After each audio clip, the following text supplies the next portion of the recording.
Hanya Engkau Juru selamatku,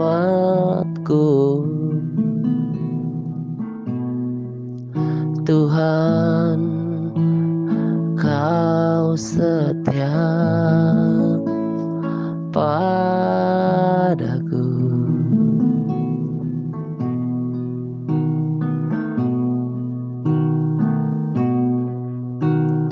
Yang ku pegang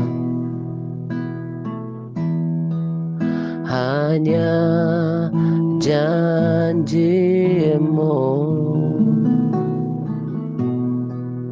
ku percayakan hidupku.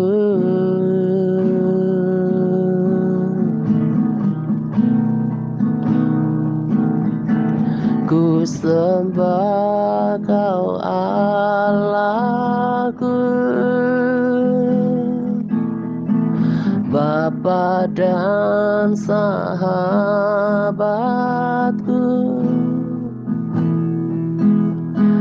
Kau yang pedulikan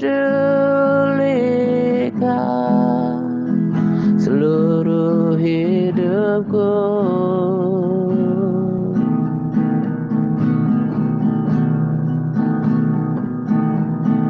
Walau lewati lembah, aku tak ditinggalkan. Yesus kekuatan hidupku.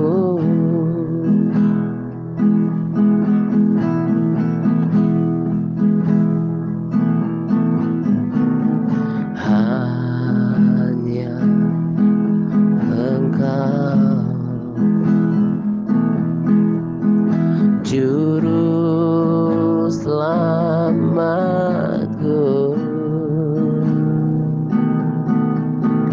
Tuhan, Kau setia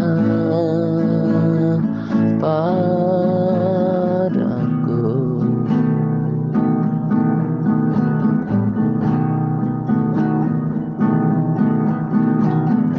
Ku yakini pertolongan-Mu takkan terlambat bagiku.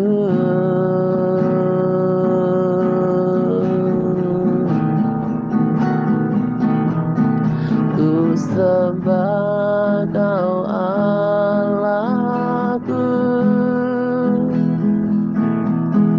Bapa dan sahabatku, Kau yang pedulikan seluruh hidupku.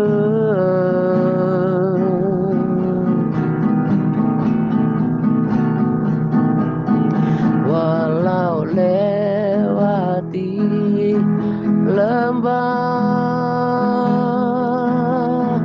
aku tak ditinggalkan.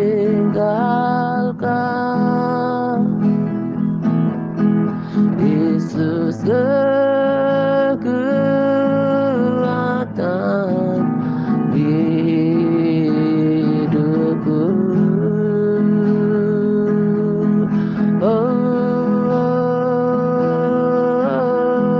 Ku sembah Kau Allahku, Bapa dan sahabatku,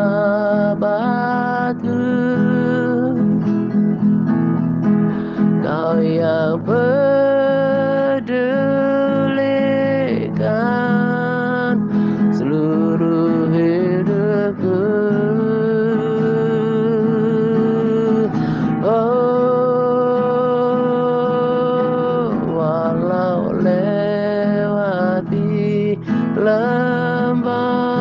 Aku tak ditinggalkan, aku tak ditinggalkan Tuhan. Oh, Yesus kekuatan di hidupku.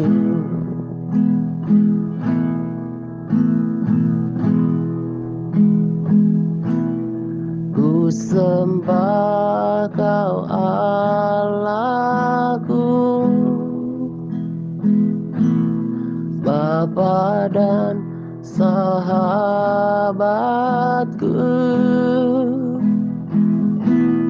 Kau yang pedulikan seluruh hidupku.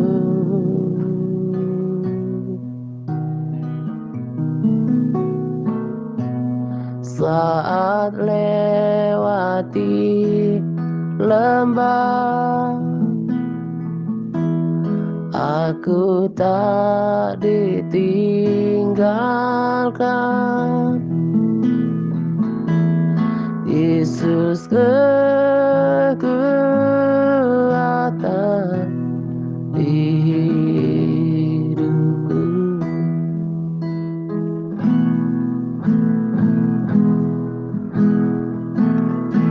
Yesus kekuatan,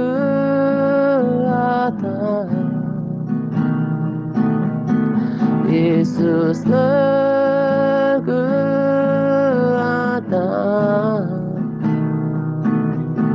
Yesus kekuatan di hidupku.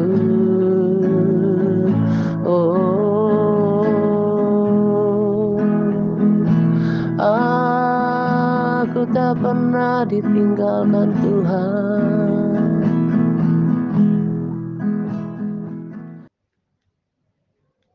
Shalom semuanya. Selamat pagi dan salam damai sejahtera untuk kita sekalian. Pada kesempatan ini saya terdorong untuk menyampaikan topik tentang doa. Sejak saya sudah selesaikan sharing pada hari Senin, jadi sudah kurang lebih 4 hari.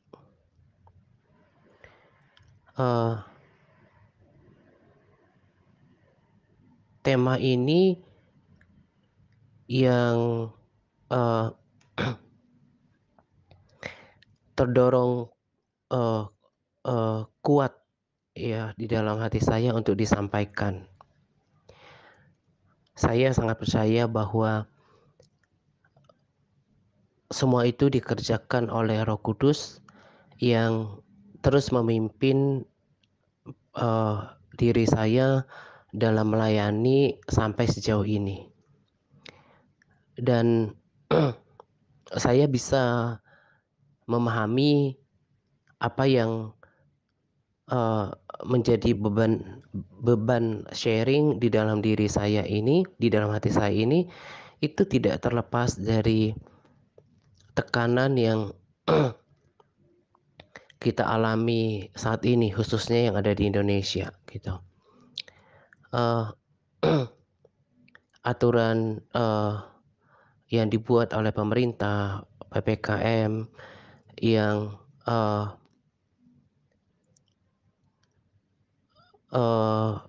melakukan pembatasan terhadap kegiatan masyarakat, dan tentunya itu semuanya baik karena kita mengerti bahwa tidak ada pemerintah yang tidak berasal daripada Tuhan gitu ya. Dan semua aturan yang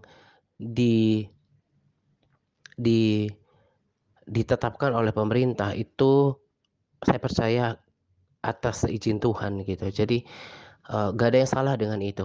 Tetapi maksudnya adalah akibat daripada aturan yang terjadi ditambah, eee eee eee, kondisi atau perkembangan, Covid di Indonesia ini yang sedang berada pada puncak, eee, tingkat kematian yang tinggi dibandingkan, apalagi kita kalau bandingkan dengan tahun lalu gitu ya. Nah, itu semuanya menciptakan, eee, beban psikologis yang tidak mudah bagi kita. Adanya pembatasan tadi, mau tidak mau kan berdampak pada, eee, perekonomian, eee, masyarakat, ruang gerak, lalu kemudian juga efek daripada, eee, kondisi Covid yang sedang sedang, eee, pada tingkat, eee eee, krisis ya, dibandingkan dengan, terlebih tahun lalu, itu memberikan dampak psikologis yang, eee, menakutkan, kemudian kekhawatiran gitu. Nah, saya tadi katakan bahwa saya terima apa yang, eee, menjadi dorongan Roh Kudus di dalam hati saya perihal doa, untuk disampaikan perihal doa karena cocok, eee, dengan keadaan kita sekarang. Sekalipun, eee, belum lama saya berbicara tentang doa dengan angle yang berbeda, bahkan doa itu selain menjadi salah satu aktivitas rohani di dalam pelayanan ini, tetapi juga merupakan pengajaran yang cukup sering saya bagikan. Karena, eee, doa itu tidak bisa lepas daripada kehidupan kita. Tuhan Yesus saja yang adalah, ya Yesus saja yang adalah Tuhan, Dia berdoa, para rasul berdoa. Nanti pada Capas lihat, Daniel, orang yang luar biasa dipakai oleh Tuhan, diperlihatkan tentang penglihatan akhir zaman, adalah seorang yang berdoa. Daud juga seorang yang berdoa. Jadi kalau berbicara tentang ajaran pokok kekristenan, maka doa itu adalah salah satu yang yang mestinya berada dalam daftar, eee, berada dalam deretan daftar utama pokok pembahasan di mimbar-mimbar. Karena, seperti sudah sering kita dengarkan bahwa doa itu nafas orang percaya. Dan salah satu yang Tuhan Yesus ajarkan juga adalah berdoa. Tuhan ajarkan para murid untuk berdoa dan Dia berikan teladan tentang berdoa. Jadi, lewat ini semua saya juga mau sampaikan kepada kita semuanya, mestinya seorang Kristen sejati itu tidak canggung dalam berdoa. Bahkan berdoa itu harus menjadi gaya hidupnya. Selain, bergaul dengan firman Tuhan, tetapi juga berdoa itu harus menjadi bagian daripada hidupnya. Makanya di dalam pelayanan ini, topik atau tema tentang doa itu sesuatu yang sering dibagikan selain ketaatan, selain, kekudusan hidup. Nah, itulah kenapa, di dalam pelayanan ini Saya tidak pernah goyah dan nggak berubah-berubah soal doa. Makanya kita galakkan tentang aktivitas doa itu di dalam pelayanan ini. Nah, kembali kepada apa yang tadi saya katakan bahwa hari-hari ini karena kondisi Covid yang sedang yang sangat dalam kondisi krisis ya, kemudian juga pembatasan tadi yang cenderung mem me membawa kita pada keputusasaan, tidak bersemangat, tidak bergairah. Pembatasan juga membuat dampak secara langsung maupun tidak langsung kepada pendapatan kita, perekonomian kita. Itu kan membuat kita kemudian cenderung kehilangan gairah, cenderung kehilangan semangat hidup. Maka yang yang kalau orang tidak memiliki persekutuan dengan Tuhan, tidak memiliki keintiman dengan Tuhan, maka akan cenderung menjadi lemah, putus asa, kehilangan harapan, undur dari mengikut Tuhan. Belum lama saya baca judul sebuah berita online yang berkata ada seorang pengusaha hiburan, kalau tidak salah dia mencoba untuk melakukan percobaan bunuh diri karena efek dari PPKM itu kemudian berdampak kepada usahanya gitu. Belum lama ini juga ada seseorang seorang selebgram ya yang kemudian melakukan tindakan sendiri uh, yang menjadi viral ya. Dia memprotes PPKM itu kebijaksanaan pemerintah dengan caranya dia sendiri. Karena apa? Kenapa kemudian dia nekat untuk berbuat seperti itu? Karena ya menurut saya sih itu adalah tindakan yang tidak tidak uh, datang dari akal sehat gitu ya. Nah, itu kemudian kenapa dia bisa lakukan itu? Karena akal sehatnya sudah tidak lagi bekerja gitu. Lebih didorong oleh perasaan, eee, sehingga ya nekat gitu ya melakukan hal-hal yang di luar rasio manusia gitu. Ada banyak hal mungkin di luar sana yang tidak tertangkap oleh kamera, tidak tertangkap oleh media, yang kita tidak bisa dengarkan. Ada banyak orang yang tadi saya katakan putus pengharapan, kehilangan semangat gitu.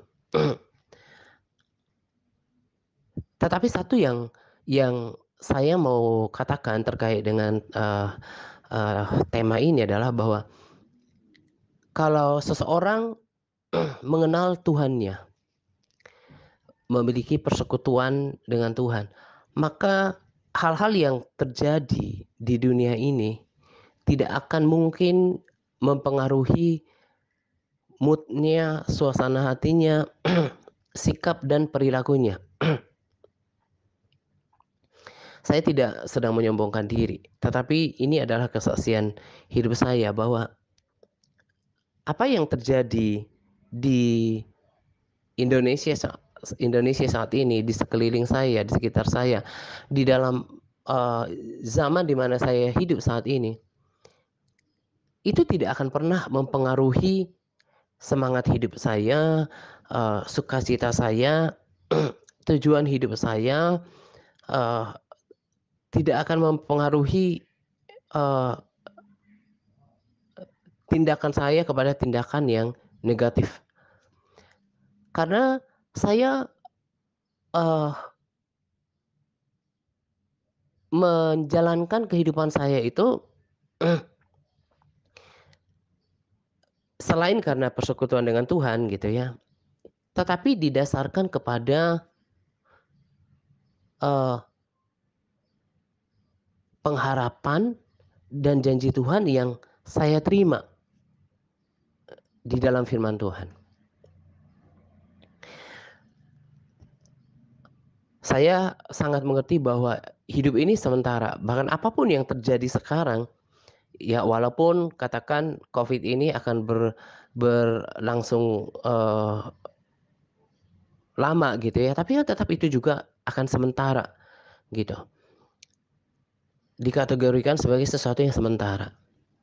Apa yang mempengaruhi hidup saya adalah janji Tuhan. Apa yang mempengaruhi sukacita saya, eee, kekuatan saya,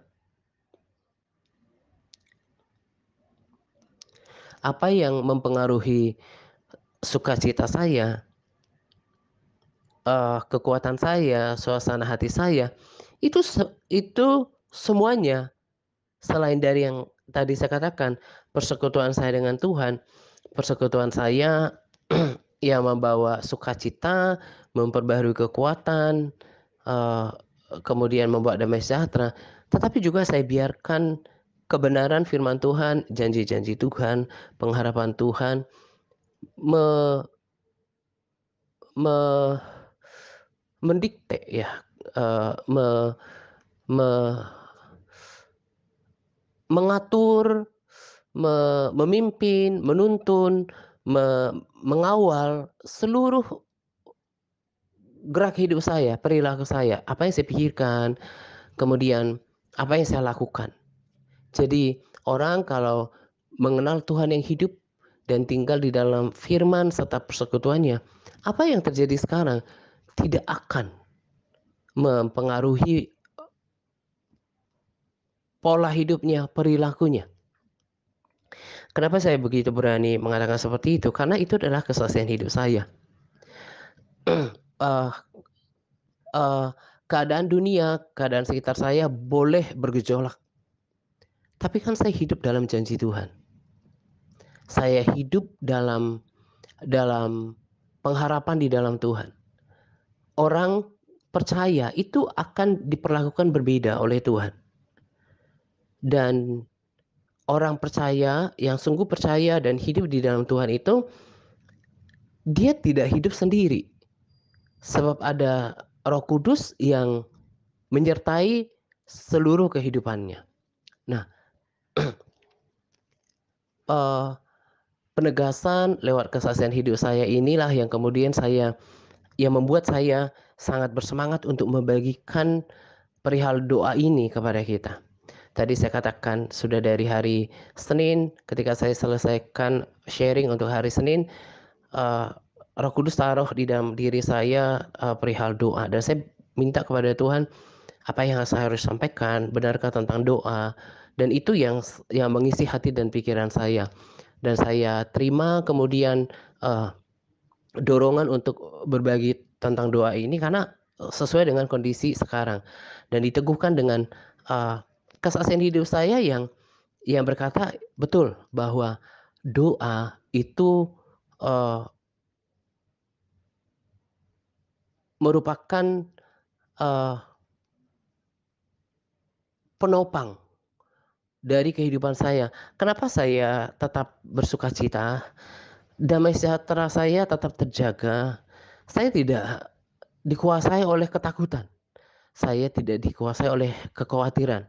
Saya tidak menjadi putus asa, tidak kehilangan pengharapan. Tetap semangat melayani Tuhan, tetap memiliki antusias yang tinggi, mimpi-mimpi di dalam hidup dan di dalam pelayanan. Nah, bukankah itu yang kita harapkan? Bukankah itu sebetulnya yang dibutuhkan oleh orang-orang yang saya sebutkan tadi? Eee,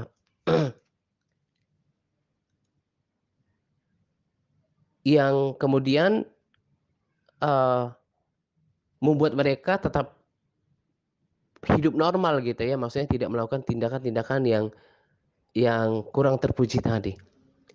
Itu juga yang dibutuhkan oleh setiap kita.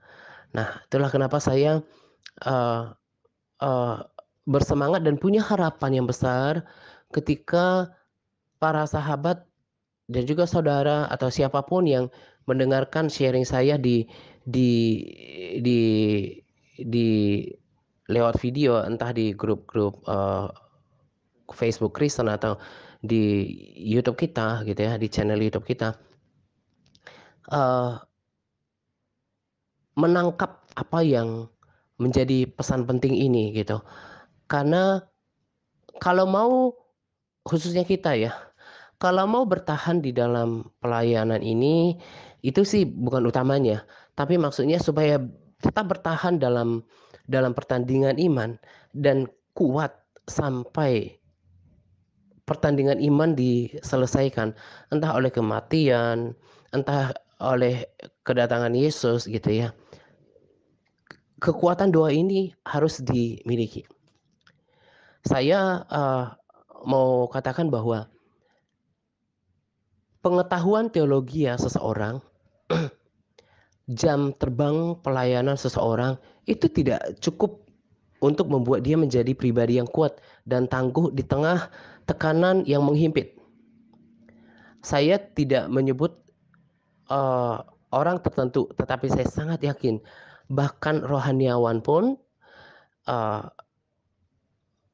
ada, eee, bahkan Eee, oknum hamba Tuhan yang bergelar, STH pun mungkin MTH atau DTH yang punya pelayanan gitu ya, karena di waktu-waktu yang lalu juga saya dengarkan dari sumber yang terpercaya, ada bahkan oknum hamba Tuhan ya, saya kemungkinan besar yakin dia adalah juga, eee eee, STH gitu ya, at least STH gitu, kemudian menjual jemaatnya. Gitu ya, menjual gereja, eee, beserta jemaatnya kepada hamba Tuhan yang lain. Karena apa? Karena dia tidak lagi memiliki gairah, tidak memiliki pengharapan untuk dalam hidup, termasuk di dalamnya melayani Tuhan. Jadi itulah kenapa saya katakan tadi bahwa punya jam terbang pelayanan, punya pengetahuan teologi yang banyak, tidak lantas membuat seseorang kuat di dalam menjalani hidup yang berat. Hanya hanya satu yang, eee, saya katakan nggak hanya satu ya, tapi salah satu yang penting, yang orang harus miliki adalah memiliki persekutuan dengan Tuhan dan, eee, intim dengan Tuhan lewat doa. Daniel, sekalipun orang luar biasa, tetapi, orang yang luar biasa dikasihi Tuhan dan dipakai oleh Tuhan untuk melihat, diperlihatkan penglihatan tentang akhir zaman. Tapi di negeri pembuangan, dia menjalani hidup yang tidak mudah. Daud, sekalipun dia orang yang kemudian berkenan di hadapan Tuhan, tapi kan kalau kita lihat pergumulan hidupnya itu sangat berat gitu. Tapi apa yang kemudian membuat orang-orang ini, eee, keluar menjadi orang-orang yang lebih daripada pemenang? Di tengah tekanan, kan setiap era ada tekanannya masing-masing.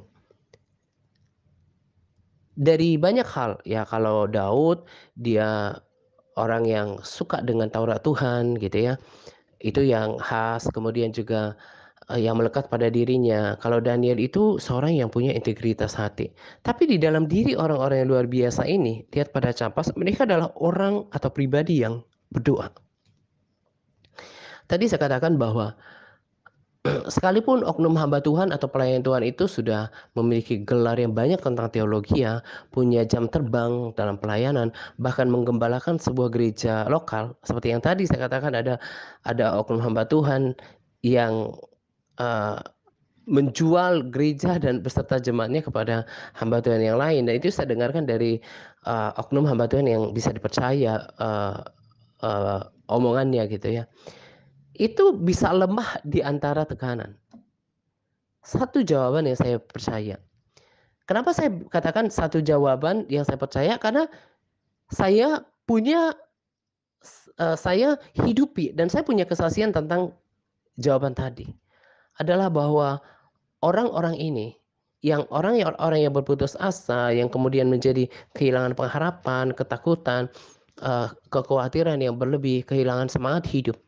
Karena dia tidak punya hubungan yang erat dengan sang sumber kekuatan, sumber kehidupan itu sendiri. Sampai sekarang kalian menjadi saksi. Para sahabat juga saudara menjadi saksi. Saya tidak menjadi lemah. Saya tidak semakin undur. Bahkan saya tanpa memegahkan diri gitu ya. Tanpa bermaksud memegahkan diri. Saya bahkan merasa Tuhan terus mempertambah-tambahkan kapasitas diri saya, juga hikmat, kemudian juga semangat hidup, pemurnian. Ada banyak hal yang baik yang Tuhan kerjakan dalam kehidupan saya.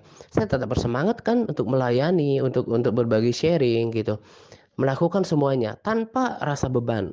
Padahal sebetulnya kalau ditimbang-timbang secara daging itu saya sangat sangat tidak mungkin untuk melakukan itu semua. Tetapi tetap semangat berbagi sharing.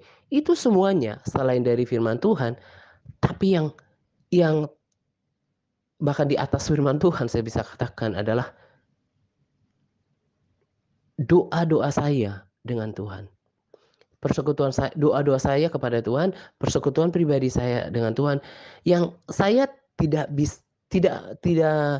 mau kendur dan tidak bisa ditawar. Hanya ketika kemarin saya drop uh, tidak maksimal. Tapi setelah itu kemudian uh, doa-doa siang saya pun tidak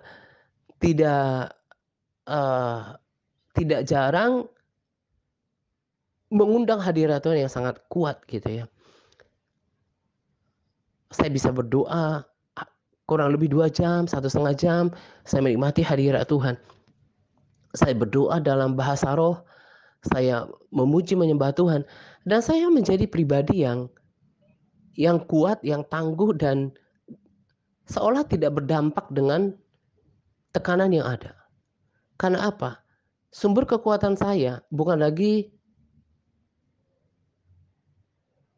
sebatas kekuatan yang ada di dalam diri saya, tetapi kekuatan supranatural yang berasal daripada Tuhan yang kekuatannya tidak terbatas. Ini menjadi kesaksian dari sebuah doa. Di waktu-waktu yang lalu saya sudah katakan bahwa sangat mudah saya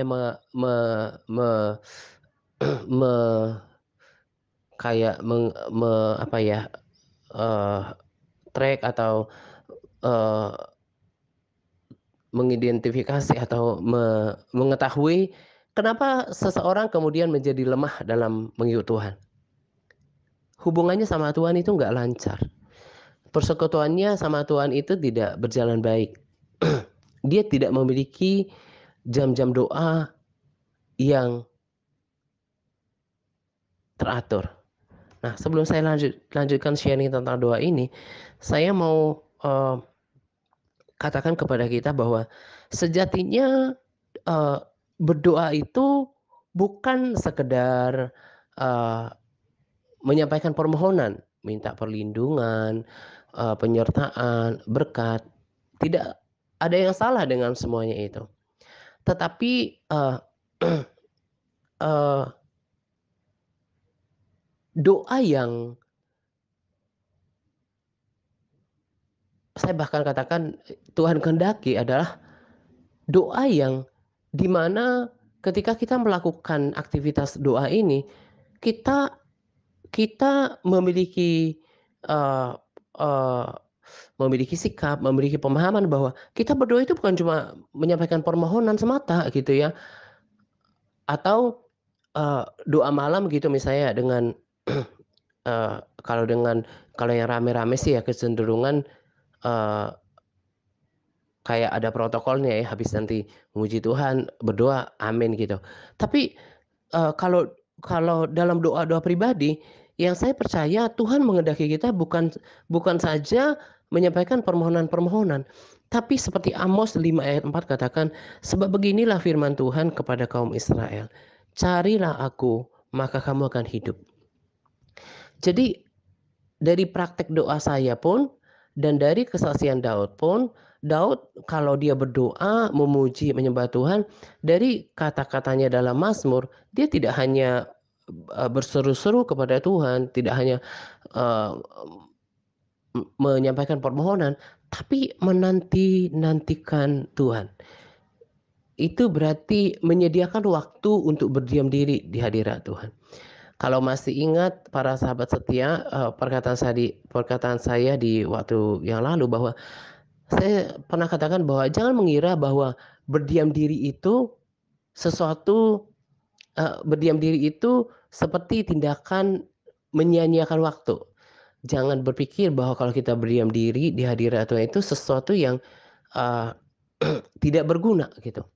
Justru ketika kita berdiam di hadirat Tuhan, eee, kita kita terjadi di alam roh, ada persekutuan roh dengan Tuhan itu. Dan saya bahkan katakan bahwa orang Kristen yang mampu melakukan ini adalah orang Kristen yang sudah memiliki tingkat kerohanian yang di atas rata-rata. Kalau sama kayak anak sekolah minggu kan, kalau orang Kristen yang biasa, ya masih kayak tadi memuji Tuhan, kemudian, menyampaikan permohonan amin gitu ya, masih sebatas itu. Tapi kalau orang Kristen yang di atas rata-rata kerohaniannya, dia mengerti betul betapa pentingnya menyediakan waktu untuk dengar-dengaran dengan Tuhan, bahkan mencari wajahnya, menantikan Dia, membayangkan Tuhan, mengharapkan Tuhan. Nah, itu yang Tuhan mau. Itu kan, eee, firman Tuhan yang disampaikan oleh Nabi Nabi Amos. Kemudian di Yesaya juga katakan seperti ini, Yesaya, eee, 40 ayat 28. "Tidakkah kau tahu dan tidakkah kau dengar? Tuhan ialah Allah kekal yang menciptakan bumi dari ujung ke ujung. Ia tidak menjadi lelah dan tidak menjadi lesu, tidak terduga pengertiannya." Ayat 29 dari Yesaya 40, Dia memberi kekuatan kepada yang lelah dan menambah semangat kepada yang tiada berdaya. Ayat 30, orang-orang muda menjadi lelah dan lesu dan teruna-teruna jatuh tersandung. Ayat 31, tetapi orang yang menanti-nantikan Tuhan mendapat kekuatan baru. Mereka seumpama raja wali yang naik terbang dengan kekuatan sayapnya. Mereka berlari dan tidak menjadi lesu, mereka berjalan dan tidak menjadi lelah. Saya sangat percaya ini ayat bukanlah ayat yang jarang kita dengarkan. Tapi pahamkah, tangkapkah esensi daripada ayat ini yang berkata, tetapi orang yang menanti-nantikan Tuhan. Jadi kalau tadi saya katakan kalau seseorang hanya berdoa, memuji Tuhan, udah gitu menyampaikan permohonan, amin, itu nggak ada yang salah dengan itu.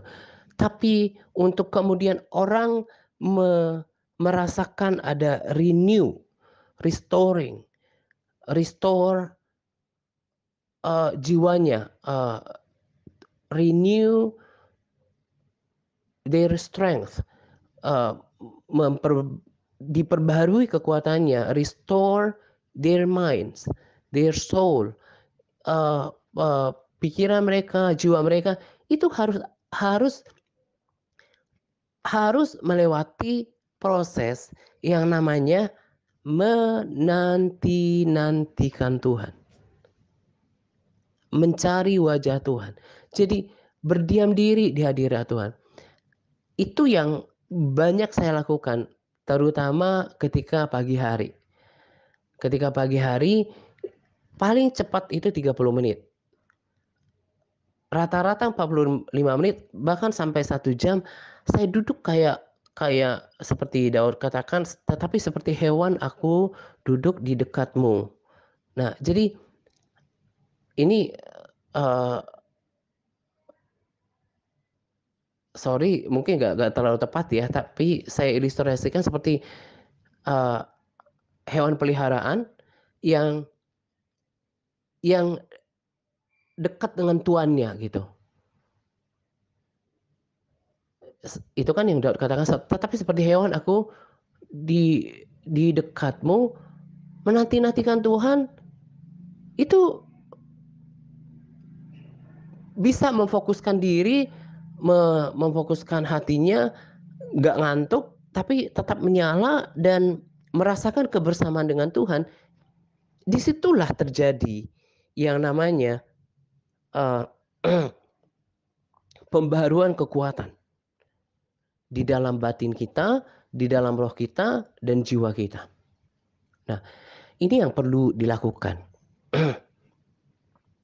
Ini yang perlu dilakukan oleh kita. Ini saya berpikir bahwa ini adalah, sharing yang memperdalam topik-topik tentang doa sebelumnya. Jadi, kalau tadi saya katakan, kalau di waktu yang lalu saya katakan,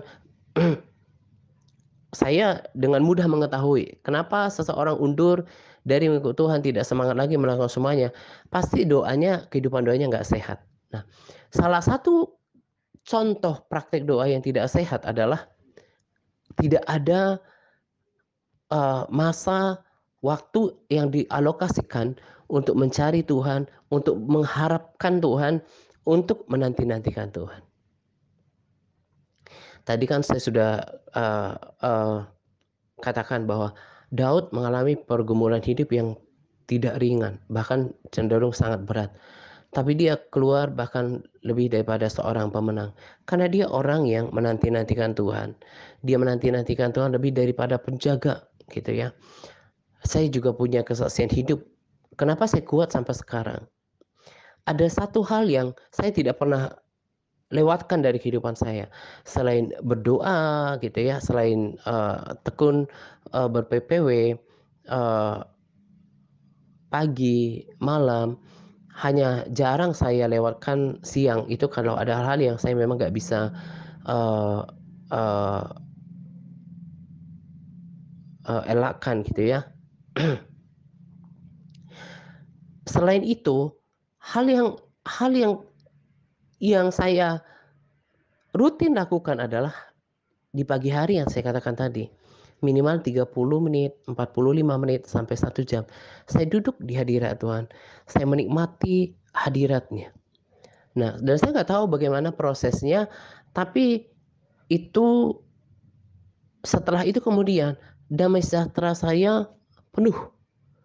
Saya memiliki ketenangan batin, saya bersukacita atas apapun yang Tuhan izinkan dalam kehidupan saya. Saya penuh dengan sukacita yang membagikan kekuatan. Nah, ini yang dibutuhkan orang hari-hari ini. Tadi saya katakan kita nggak tahu bahkan kapan Covid akan berakhir. Dulu kita berharap bahkan dari 2020, oh, bulan ini akan begini, ada beberapa ahli bahkan, memprediksikannya.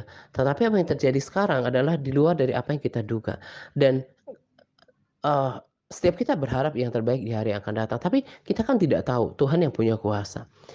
Atau bahkan kalau mungkin, eee eee, penyakit sampar ini berlalu, ada lagi hal yang akan terjadi di waktu yang datang. Karena di waktu yang akan datang, karena semakin hari dunia semakin jahat. Lalu apa yang membuat kita tetap kuat di dalam hidup? Kuat di dalam Tuhan, tetap bisa mempertahankan iman, pengharapan, eee, sukacita, damai sejahtera, semangat hidup, tetap, eee, bergairah dalam menjalankan hidup, tetap berfokus pada tujuan, dan tidak menjadi lemah. Itu adalah tadi saya katakan, doa yang di mana di dalamnya kita bukan sekedar menyanyi-nyanyi seperti rutinitas terus, menyampaikan pokok-pokok doa, bukan. Lebih daripada itu, mencari wajah Tuhan, mengharapkan kehadiran Tuhan, dan menanti-nantikan Dia. Ini kesaksian hidup saya, dan saya yakin bahwa setiap orang yang mendengarkan sharing saya ini dan mengikuti teladan saya, eee, terlebih, mengaplikasikan kebenaran firman Tuhan untuk mencari wajah Tuhan, eee, menanti-nantikan Tuhan, dia akan tetap kuat. Bukan cuma kuat di dalam komunitas ini, bukan cuma kuat di dalam pelayanan ini, tetapi dia akan tetap kuat, tetap bisa mempertahankan kesetiaannya, imannya, kasihnya, damai sejahteranya, semangat hidupnya, sampai pada pertandingan iman. Itu yang terpenting. Bukan cuma semangat di dalam pelayanan ini, tapi bagaimana dia tetap memelihara iman, memelihara pengharapannya, kasihnya, menyelesaikan pertandingan imannya dengan baik. Kalau kalau tidak memiliki kehidupan doa yang eee, model ini, kehidupan doa yang seperti ini, hanya ada 2 kemungkinan. Orangnya tetap merasa kekeringan. Sekalipun ada di komunitas yang luar biasa, dia akan tetap merasa kekeringan rohani. Tidak mengalami, eee, ya kalau kekeringan rohani nggak mungkin bertumbuh ya, nggak mungkin berubah, bahkan berbuah. Atau yang kedua, yang lebih buruk adalah kekuatannya itu semakin semakin terkuras gitu ya, kekuatannya itu semakin habis, tekanan menjadi semakin berasa, akhirnya dia bisa undur, membahayakan. Jadi apa yang saya bagikan hari ini adalah sesuatu yang sangat penting, bukan cuma didengarkan, tapi diperhatikan, terlebih dipraktekkan. Makanya saya pribadi, tidak pernah me memberikan diri saya, nggak pernah ngikutin sama sekali bahkan, eee eee, entah mesbah pagi lah, entah mesbah malam lah, entah doa pagi lah, doa malam, nggak tahu istilahnya di channel YouTube gitu ya. Yang eee, saya jadikan itu sebagai, eee, aktivitas doa saya, aktivitas utama doa saya, nggak pernah. Dan saya juga tidak sedang berkata bahwa itu tidak baik, gitu ya. Eee, Pelayanan mereka yang bersungguh hati kepada Tuhan, pasti Tuhan ada di dalamnya. Tetapi yang saya mau katakan adalah bahwa dalam prinsip saya adalah sangat salah ketika seseorang menjadikan gaya doanya seperti itu, cuma ikut ikut acara yang ada gitu, tidak tidak, benar-benar dengan mandiri dia melakukan aktivitas doa yang di dalamnya tadi ada pujian penyembahan, ada permohonan, ada ada saat di mana dia me mengalokasikan waktu untuk mencari Tuhan, mencari wajah Tuhan, mencari kehendak Tuhan, dan menanti-nantikan Dia. Coba lihat orang-orang yang kita bisa kenal, orang-orang terdekat kita, entah entah saudara kita, teman-teman kita yang katanya, "Oh, ikut live stream ini channel ABC," gitu ya, eee, channel, ini dan itu gitu ya. Eee, Pasti saya sangat yakin lah kalau kondisi kerohanian mereka tidak maksimal juga gitu. Tadi saya katakan bahwa ya itu baik gitu, tapi akan berbeda kalau, seseorang melakukan praktik doa seperti tadi, seperti tokoh tadi, ada menanti-nantikan Tuhan, mengharapkan Tuhan, mencari perkenanan Tuhan, mencari kehendak Tuhan, menanti-nantikan Tuhan. Itu akan berbeda. Itu akan berbeda spiritnya, akan berbeda kekuatannya, akan berbeda responsnya terhadap situasi yang ada di dunia ini. Seperti tadi yang saya katakan, saya tidak membiarkan kesesakan, tekanan, himpitan yang ada di dunia ini mempengaruhi, eee, pola perilaku saya, bahkan sikap hidup saya, nggak bakalan. Saya ini sangat bersemangat berjalan terus, bertanding menuju pertandingan iman. Saya membayangkan terus pengharapan-pengharapan yang, ada di depan, terlebih ketika semakin mengenal Allah lewat lewat firman-Nya, lewat persekutuannya, semakin merasakan that He is real, saya saya me menjalankan hidup saya ini penuh semangat gitu. Karena saya tahu ini hanya masa di mana ada satu masa di dalam, dalam ada satu lembaran di dalam hidup saya harus melewati ini, tapi nggak kehilangan pengharapan gitu. Dan saya hidup dalam janji Tuhan. Sehingga kerohanian saya, perilaku saya nggak nggak terpengaruh dengan situasi yang ada. Nah, tadi saya katakan bahwa siapa yang bisa menjamin bahwa bulan depan, tahun depan akan lebih baik dari yang sekarang. Bahkan kalaupun pandemi atau penyakit sampar yang sekarang misalnya berhenti, ada lagi peristiwa yang lain yang membuat orang tetap bisa melewati semuanya, masa-masa sukar, dan tetap bersemangat ikut Tuhan, tetap keluar lebih daripada pemenang kalau dia melewatinya bersama dengan kekuatan Tuhan.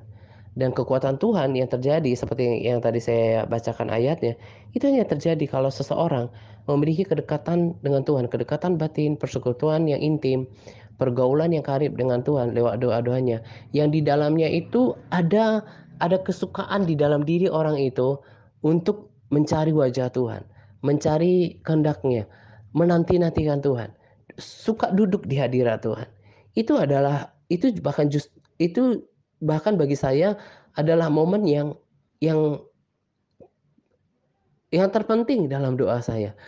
Saya nggak pengen lakukan apa-apa dulu, nggak pengen ambil gitar untuk memuji menyembah Tuhan, tapi duduk mulai bersyukur, berbicara, berkomunikasi dengan batin dengan Tuhan, menga eee eee, menyampaikan curahan hati saya, kemudian apa yang saya rasakan gitu.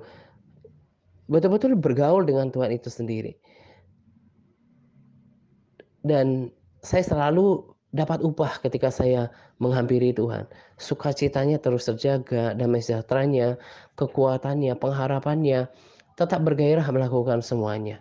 Nah, itu yang kita perlukan. Kalau memang, mau, bertahan, bukan cuma tadi saya katakan melewati, penyakit sampar yang, terjadi sekarang, tapi kuat sampai kepada pertandingan iman selesai. Tetap menjadi orang yang berpengharapan, tetap menjadi orang Kristen yang tidak di mana sukacitanya nggak dipengaruhi oleh keadaan sekarang, tetap kelihatan gitu ya semangatnya, sukacitanya, gairahnya, berdampak bahkan lewat perkataan, sikapnya. Itu harus memiliki kualitas doa seperti yang saya bagikan tadi.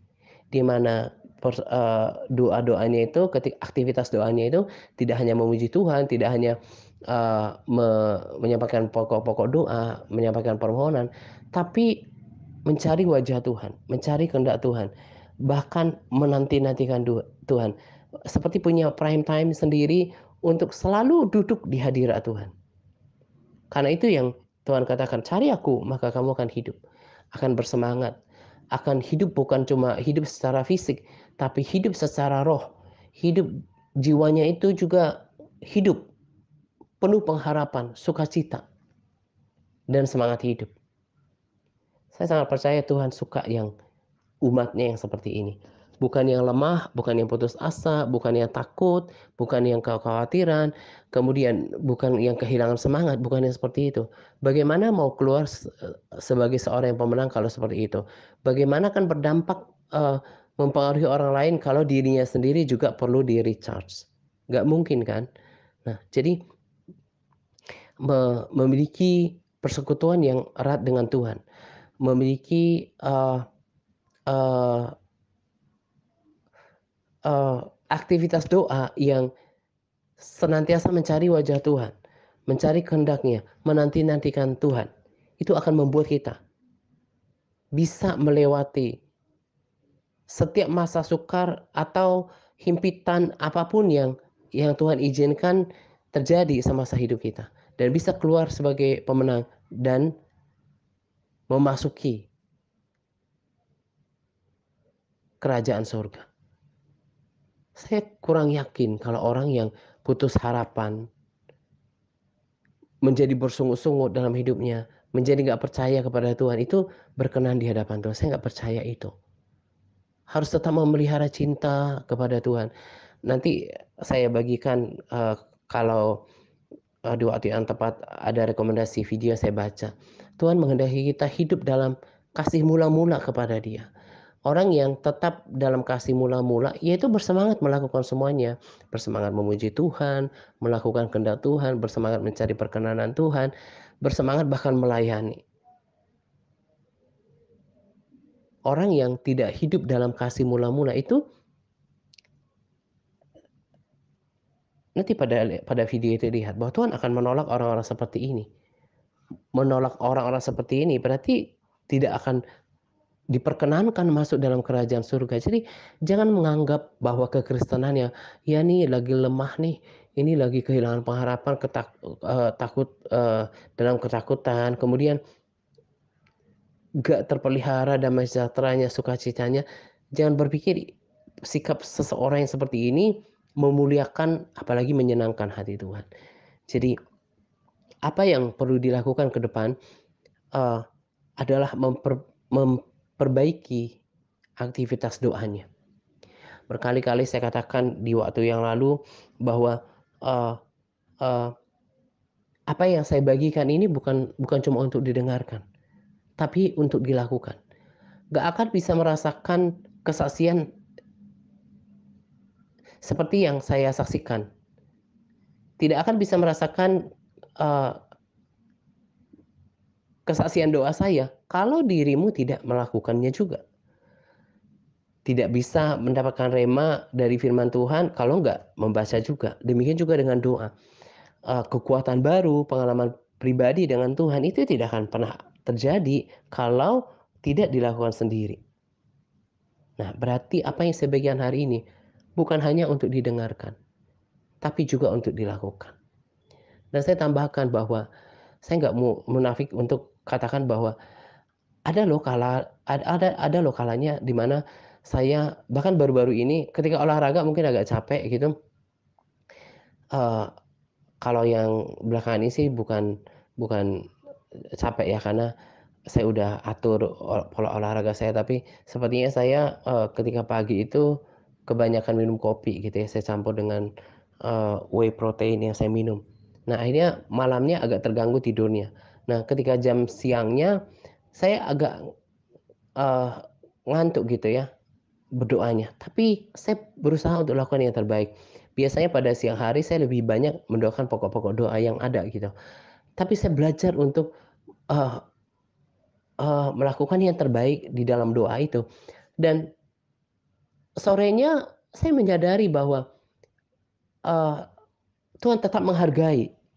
Jadi sekalipun kita dalam keadaan capek atau ngantuk, tapi kalau kita sudah berusaha untuk melakukan bagian kita, Tuhan itu sangat murah hati untuk memberkati dengan damai sejahtera, dengan kekuatan yang baru dan sukacita.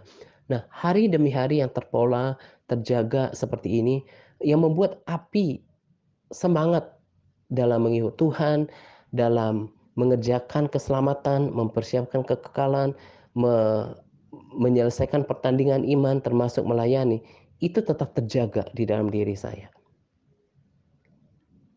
Dan saya mau katakan bahwa semua hal yang yang menyangkut keinginan roh itu bertentangan dengan keinginan daging. Artinya bahwa ada harga untuk bisa melakukan semua ini. Bisakah, semua bayangkan mungkin beberapa orang udah bahkan nyatakan pada saya, bagaimana komitmen diri saya untuk mencari Tuhan jam 2 pagi gitu ya, sesuatu yang jarang orang lakukan gitu. Itu membutuhkan harga. Seperti tadi juga dalam doa siang, membutuhkan harga untuk tetap komitmen untuk berdoa. Tapi itu lebih daripada terbayarkan ketika saya memiliki kesetiaan dan konsistensi untuk melakukan itu. Berkat rohani yang saya terima, itu kemudian membuat saya bukan untuk saya nikmati semata, tapi dinikmati oleh orang-orang yang saya layani. Berkat-berkat semangat itu kemudian terjadi dalam diri saya. Ada harga yang saya bayar untuk lakukan semuanya itu. Saya rela tidur saya terhenti dulu, hanya hanya tidur tiga jaman rata-rata baru saya berdoa. Soal kekurangan tidur nanti saya bayar setelah saya berdoa. Demikian juga kayak tadi, komitmen diri untuk berdoa 3 kali sehari, itu membutuhkan harga. Dan eee, per perjuangannya adalah melawan keinginan daging. yang ngantuk lah, yang bosan lah, yang jenuh lah, yang malas lah, gitu ya. Bedanya pemenang dan pecundang di dalam Tuhan, itu adalah sebatas tadi. Bagaimana dia praktek hidupnya, punya integritas hati, punya komitmen diri yang kuat untuk menyalibkan dagingnya. Makanya Tuhan Yesus berkata bahwa barang siapa mengikut aku, ya harus memikul salibnya, menyangkal dirinya, memikul salibnya tiap-tiap hari. Di Lukas katakan seperti itu, dan mengikut aku. Jadi uh, perjuangan untuk melawan kedagingan itu bukan perjuangan satu hari, tapi tiap-tiap hari, tiap-tiap hari. Dan itu membutuhkan komitmen diri yang tinggi dan uh, integritas hati, uh, harga yang mahal, dan konsistensi. Saya ulangi bahwa bedanya pemenang, katakanlah seperti Daud, seperti Daniel, itu bukan karena mereka jago teologi ya, bukan karena mereka punya pelayanan jam terbang yang hebat, enggak. Tapi bagaimana sikap mereka itu membayar harga, berkomitmen, bertekad untuk cari Tuhan. Seperti Daud, dia sebelum penjaga uh, mendahului penjaga, dia bangun. Demikian juga dengan Daniel, 3 kali sehari itu bukan waktu yang mudah. Sikap yang kelihatannya murahan ya. Kenapa saya katakan kelihatannya murahan? Karena ini kan tidak menyangkut uh, titel orang, tidak menyangkut kepintaran orang, tidak menyangkut kehebatan orang, keterkenalan orang, atau apalah titel orang, gelar orang, nggak menyangkut itu. Tetapi sebatas menyangkut kemauan hati dan tekad hati yang kuat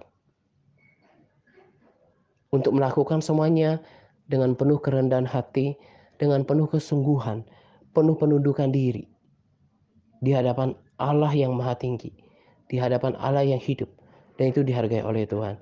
Saya tadi katakan saya tidak memiliki pengalaman uh, uh, uh, uh, kerohanian yang pelayanan yang wow seperti orang-orang di luar sana.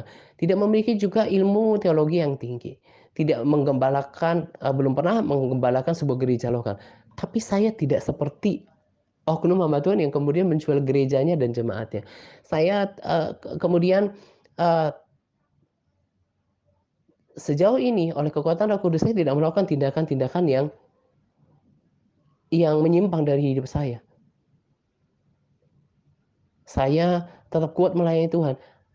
Tadi hanya sebatas hati yang mau menghamba, hati yang mau merendahkan hati di hadapan Tuhan, merendahkan diri di hadapan Tuhan, melakukan sesuatu yang tadi saya katakan cukup murah sebetulnya, hanya ketersediaan, membayar ketersediaan untuk merendahkan hati di hadapan Tuhan dan menghamba. Saya uh, bagaimana saya katakan ini ya, berkomitmen, saya bertekad untuk tetap cari Tuhan dalam kehidupan saya. Itu yang membuat saya seperti apa yang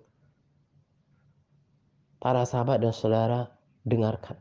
Saya tetap bisa menyebarkan api semangat kepada orang.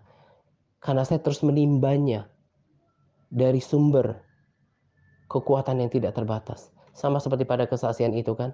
Setiap kali dia butuh dan dia datang berseru kepada Tuhan dan Tuhan segarkan dia di dalam kolam yang seperti meremajakan, rejuvenate penampilannya. Itu terjadi dalam kehidupan saya. Ada peremajaan kekuatan setiap hari, sukacita, pengharapan, kekuatan, semangat. Dan saya kembali katakan, itu adalah kesaksian dari pesan doa, pesan sharing dengan tema doa hari ini. Saya selalu membagikan sharing yang saya dapatkan dari firman Tuhan, dari persekutuan saya dengan Tuhan, dari apa yang saya dapatkan dari Tuhan, tetapi selalu dilengkapi, diteguhkan dengan kesaksian hidup, baik para tokoh dari Alkitab terlebih. harus ada kesaksian dari diri saya. Jadi artinya kalau setiap kita melakukannya, maka kita akan mendapatkan manfaat yang sama. Tapi kalau ada di antara orang yang mendengarkan sharing saya ini, kemudian hanya untuk dengarkan saja, nanti udah dengarkan SK, udah selesai tamat, nggak dipikirkan, nggak direnungkan, dilakukan, maka dia tidak akan mendapat manfaat apapun. Jadi di antara kalian yang masih dengarkan sharing saya, kenapa menjadi lemah? Ini yang kau butuhkan. Tapi kalau tidak mau bayar harga, bersedia tadi merendahkan hati, berkomitmen uh, untuk mencari Tuhan, engkau akan cenderung stagnan, bahkan undur.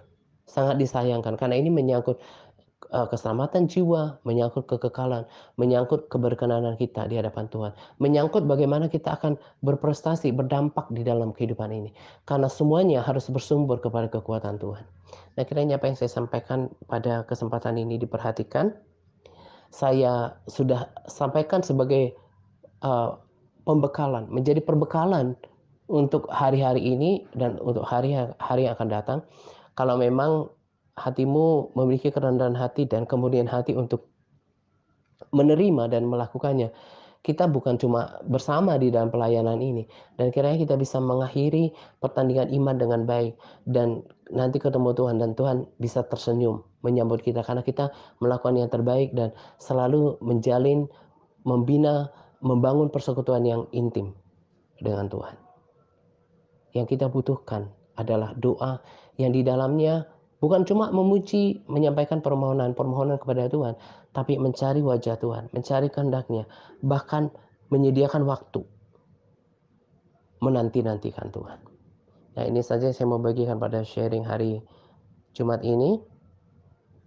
Kiranya memberkati dan seperti berkali-kali Yesus katakan, take a heed the way you hear. Perhatikan caramu mendengarkan.